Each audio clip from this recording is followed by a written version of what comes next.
All right, people said the Bill Burr opening monologue was kind of mid, and I'm actually kind of excited because I love Bill Burr. He is my GOAT. So let's see if people were just like being annoying about it. If he was like maybe lasering the Dems a little too much or something, or if it was just like straight mid. All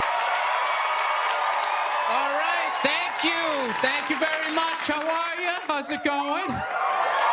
Yes, nice to be here on such a fun week. How are ya? It's time for the Monday morning podcast on Monday. Oh, Billy bitch tits. Sorry. I know.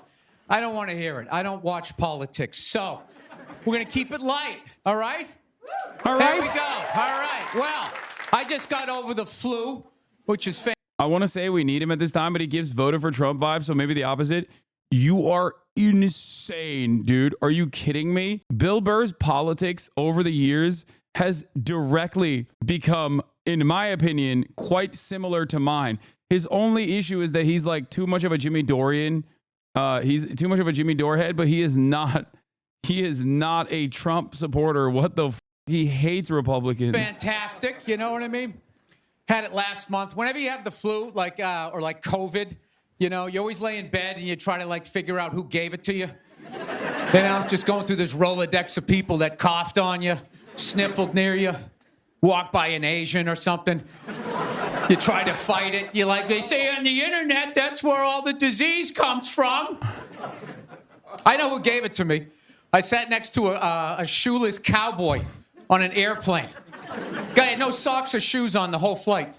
The whole flight, I'm sitting there looking at his dirty Jesus feet. And all I'm thinking is the next pandemic is growing in the bottom of his feet. People are mad at the Asian comment. Yeah, he's not saying that that is correct. He's saying, do I have to do this every time, dude? Oh my God. Oh my God. Okay. The joke in that situation is him being racist, is him being stupid. Like he's the butt of the joke. As in, like, that's not correct. That is an incorrect assessment that he is making. That's what the joke is. This is a joke. He's not saying that, like, he's making fun of people, that himself included, that would make this incorrect assessment. And all I'm going to be is the next, you know, patient number 2, whatever the next disease is, you know? So I'll tell you what kills me is I looked at the guy and all I'm thinking is, like, you know what? God made that guy. You know, and he keeps making that guy. Like one mouth-breathing moron after another. Yet we still go to church on Sunday, and what do? We praise him. When is the constructive criticism coming? Like, dude, when's the last time you made a Gandhi? Somebody empathetic, you know? So my problem is I didn't get the flu shot, you know? I'm old school. I kind of still do the vaccine thing, you know? I know some people like it, some people don't, you know? I don't know. It's a weird thing. That just sounds like a way to get around saying your racist jokes. Yes, it's because Bill Burr is racist, and I am also racist as well. We're all white supremacists, both secretly, and you arrived at this conclusion. You were clued in on it, and you figured it out. Congratulations, chatter. You did it. You did it. You scratched the surface, and you unearthed the white supremacist, xenophobic, anti-Asian sentiment that was oozing. Thank you. This is really good. At a time when 98% of online content is like, I saw a black woman in a video game and it made me want to call in a bomb threat to this developer and the publisher and the game studio. We have on the other side, what are jokes? Jokes are actually secretly a way to express your inherently white supremacist desires. No jokes should ever be allowed. The attempt of a joke is inherently reactionary. Laughter is bourgeois decadence. No, if you get it, what do? You side with the evil pharmaceutical companies. You know, if you don't, then you're aligned with people who don't wear shoes on an airplane. You got to understand some people's visceral reaction to hearing that is being uncomfortable, regardless of it being a joke. Yeah, I don't care, and I've never cared, and you're never going to be able to penetrate the barrier here. I'm letting you know. That is not how we do things here, and that's never how we've done things here. But I'm so happy that we're back. We're so firmly back in the 2016 era that the fucking rad libs are out, and we're doing joke discourse again. We need an emo for Hasan is trying to explain satire and jokes to people with zero media literacy and take everything at face value. No, it's called wee woo wee woo. It's this is a job that this is a task that I take on all the time. I understand that, there are plenty of neurodivergent chatters in here, and that they don't understand what a joke is, and sometimes they get offended by it. Oh, okay, so jokes are only intended for white people, and if Asian people get offended, that sucks, I guess. Yes, that's what I was saying. Thank you. I already described the joke and how the premise is not that Asian people are vectors of disease. The premise is that stupid people think that. He's making fun of the stupidity behind that. I fucking hate your community, myself included. I mean, this isn't the broadest part of my community. These are just like, this is like the vegan aspect of the veganism aspect of the community. It is like 5% of the community, but make up like, 90% of the discourse at certain moments, right? There's just like a very loud, very vocal, super tiny minority in the community. Plain. All right, let's get to what you all want to talk about. All right, ladies, you're 0-2 against this guy. 0-2. All right, but you learn more from your losses than your wins.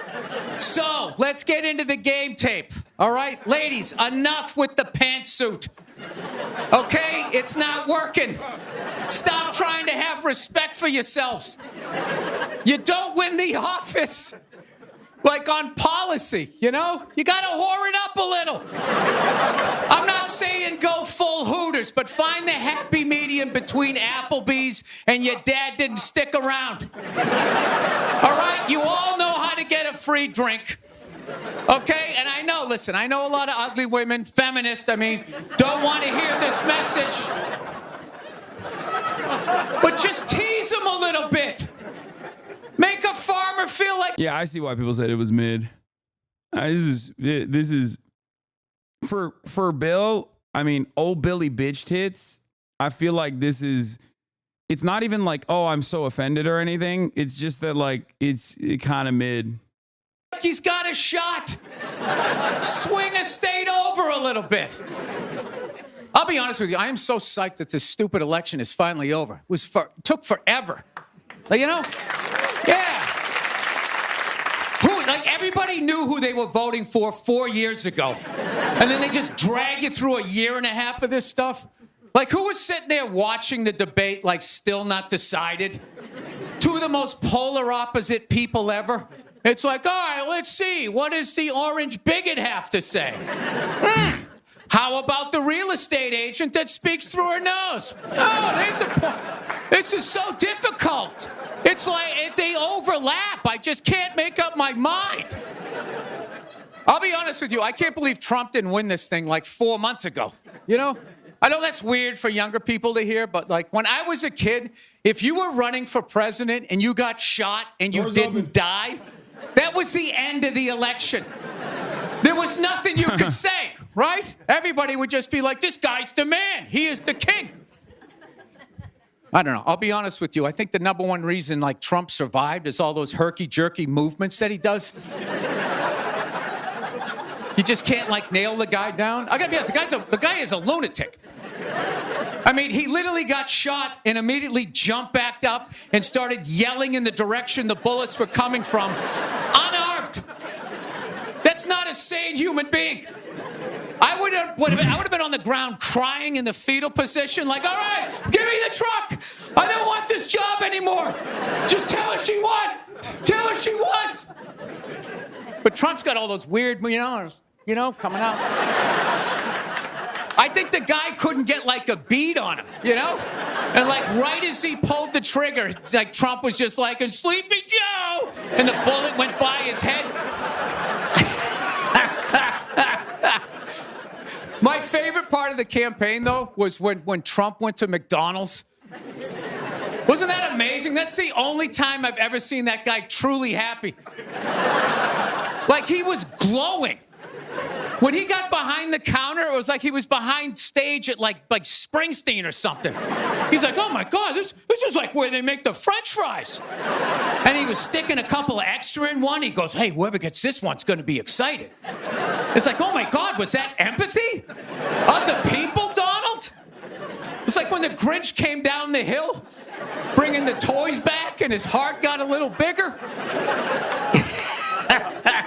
He's right. It was very All right, humanizing. we'll end on something nice here. I fell asleep the other night. You ever fall asleep like watching TV? You like leave it on, and you wake up at 3 in the morning, and whatever you're watching makes you feel like you're still dreaming. Yeah, I woke up at 3 in the morning. I swear to God, Shaquille O'Neal was selling me printer ink. Standing there 7 feet tall. Hi, I'm Shaquille O'Neal. Are you paying too much money for your printer ink? Every day, people come up to me and they say, I'm paying too much money for my printer. He's holding a printer. It's like the size of a cell phone. People come up to me. I'm paying too much money. And I'm like, well, I have the solution. Dude, is there no end to that guy's credibility? I thought when he was selling Buicks, that was the end of it. It's laying in that little car, the mid-sized Buick Century. This is the most comfortable car I have ever been in. He's got one foot out one window, the other foot out the other. If I was regular size, this is the car I would buy. It blows my mind. Doesn't he even have like $1 billion at this point? It's like, why are you still working? What do you got, Take a gambling weekend debt? off, you 9-foot whore. Give somebody else a chance. All right, that's it. We got a great show. Stick around. McGee will be here. We'll see you in a minute. Thank you, thank you. That was pretty good. That was good. That wasn't that mid. I mean, there were mid parts. There were definitely mid parts because it's like, remember, in a lot of instances, what you have to remember is that like a lot of the jokes that like leftists go, this is cringe at, that are, somewhat reactionary. So, I am cringing because it's fucking hacky. Because right-wing comedy, right-wing humor is generally hacky.